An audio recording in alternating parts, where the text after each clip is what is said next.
BV news 24 में मैं शरीफ बागवान जलगांव महाराष्ट्र इंडिया से आपका स्वागत करता हूं। हमेशा देखते रहिए खबरों की बात सच्चाई के साथ। जलगांव की बड़ी व अहम खबर पर एक नज़र।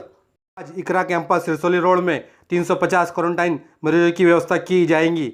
जलगांव जिले कोरोना संक्रमित मरीजों की बढ़ती संख्या में देखते हुए आज इकरा शिक्षण संस्था जलगांव संचालित इकरा यूनानी कॉलेज व इकरा निवासी स्कूल में 350 पेशेंट के लिए आरक्षित किया गया है। हॉस्पिटल को सैनिटाइज व फवारनी करके सभी प्रकार की सुविधा उपलब्ध कराने का काम शुरू है। इस समय उप जिलाधिकारी डॉक्टर नंद कुमार बेड़से, जलगांव मनपा आयुक्त सतीश कुलकर्णी, उपायुक्त कपिल पवार, प्रांताधिकारी दीपमाला चौरे, संस्था के अध्यक्ष करीम सालार, डॉक्टर इकबाल शाह, प्राचार्य डॉक्टर कुद्दूस, उप प्राचार्य डॉक्टर शोएब, अफजल शेख व सभी अधिकारी उपस्थित थे। अपने देश में कोरोना की महामारी को देखते हुए अपने ज़िले के मरीजों की सोए होना जरूरी है। इसका ख्याल रखते हुए वो शासन को सहकार्य करके इंसानियत का काम व सबूत इस समय दिया गया है। इस 350 क्वारंटाइन मरीजों के लिए साथ में हमारे हॉस्पिटल के डॉक्टर व स्टाफ भी सेवा देंगे, ऐसा उन्होंने हमारे प्रतिनिधि शमीर शेख व जब्बार शेख से बातचीत में कहा। सर, आपने जो कोरोना पॉजिटिव के जो पेशेंट बहुत से बढ़ते जा रहे हैं, तो उसके लिए आपने क्या योगदान दिया? असल में पूरी दुनिया और हमारा देश कोरोना वायरस की वजह से बहुत परेशान है और इसका कोई शक नहीं कि दुनिया के मुकाबले में हमारा जो मुल्क है वो उस एतबार से बेहतर है।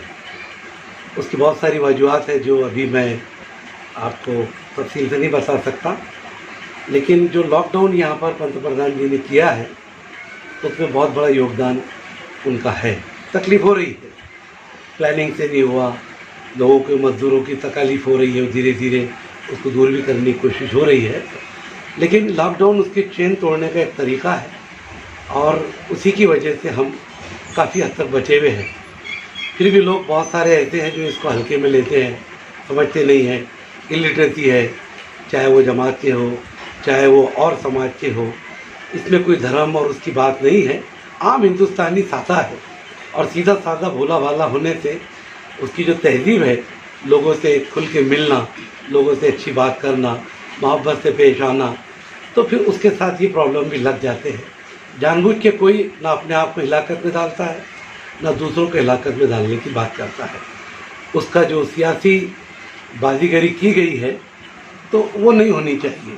उसके लिए हम ऐसे लोगों से जो है तो मतलब नाराज़ हैं जिन्होंने मुल्क में एक ऐसी फ़ज़ा बनाने की कोशिश की जो नहीं बननी चाहिए।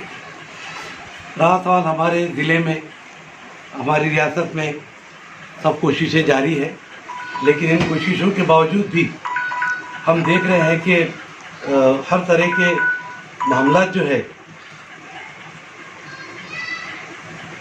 मामलात जो है तो वो करने की कोशिश की जा रही है, लोगों को सहूलतें पहुंचाने की काम की जा रही है।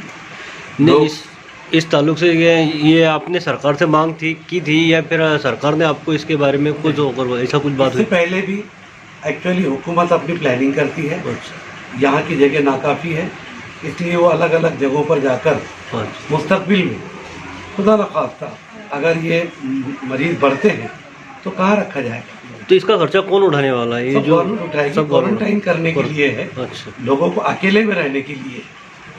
जो कोरोना पॉजिटिव पेशेंट है वो तो सिविल में रहेंगे, जब उसके सेंटर बनेगी वहाँ रहेंगे, और हमारे पास जो देने वाले हैं वो मुख्तलिफ NGOs के आधारों में, तो वो ऐसे मरीज देंगे जिनको के 14 दिन तक 15 दिन तक क्वारंटाइन के अंदर रखा जाएगा। वो हर चीज़ की फैसिलिटी क्या मुहैया कराया जाएगा वहाँ पर? अभी उन्होंने हमारे हॉस्पिटल के अंदर 100 बेड और पब्लिक स्कूल के ऊपर की जो हमारे बच्चों के रहने के डॉर्मेंट्रीज थी, ऐसे तकरीबन 150, कुल मिला के हमारे पास 350 पेशेंट एट ए टाइम वहाँ पर रह सकते हैं, जिसका खाने का इंतज़ाम वो जो डिपार्टमेंट है उनका, हुकूमत की जानिब से उनका किया जाएगा।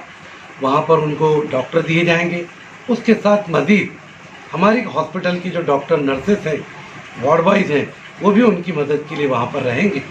हमारे पास जो आयुष डिपार्टमेंट का जो काढ़ा है, जो यूनानी के अंदर भी राइज है, वो भी वहाँ पर उनकी इजाज़त जो जो मिलेगी उस तरीके से उनको वहाँ पर दिया जाएगा। हमने एक इंसानी हमदर्दी के नाते हुकूमत को सपोर्ट करने के लिए हमारे लोगों को, हमारे ज़िले के लोगों को एक मानवता की दृष्टि से ये काम किया।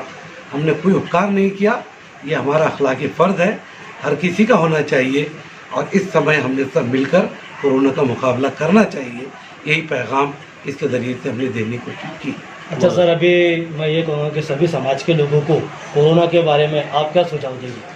बस एक ही है कि लॉकडाउन का पालन करें। मैं मुस्लिम समाज से ख़ास तौर से कहूँगा, यूँ तो हर धर्म के सब इबादत गाहें बंद है और कोई नमाजी, कोई इबादत मंदिरों में, गिरजाओं में नहीं हो रही है। 2-4 लोग अपने तौर पे रूटीन के तौर पे कर रहे हैं, इसका पालन करें। अभी फिलहाल अपने वहाँ कितने पेशेंट है? अभी तो उनको दिया है अपन ने। अच्छा, अभी उनकी दिए। ज़रूरत पड़ने पर वो यूज़ करें। अच्छा, सब रेडी करके रखा है। सारी अगर आप बातों के वहाँ पर गए अच्छा, तो आपको सब चीज़ मिलेगी, पानी का, लाइट का, पंखे का, बकेट का, मग्गे का, सारा इंतजाम हमने करके रखा है। मालिक ना करे, अगर ये बड़े पैमाने पे फैला तो उसके लिए ये हुकूमत की तैयारी है, जिसमें अपनी तैयारी में उनको हमने साथ दिया है। चलो, लॉकडाउन के मौके पे मैं इतने कहना चाहूँगा कि अपने घरों में रहो, लोगों को एक दूसरे के साथ डिस्टेंस से मिलो। रमज़ान सब्र का महीना है, ये सब्र की आजमाइश ये लॉकडाउन में आपकी हो रही है। रोज़े रखिए, घरों में रहिए, अपने घरों पे नमाज अदा कीजिए। इस्लाम में हर चीज़ का हल मौजूद है।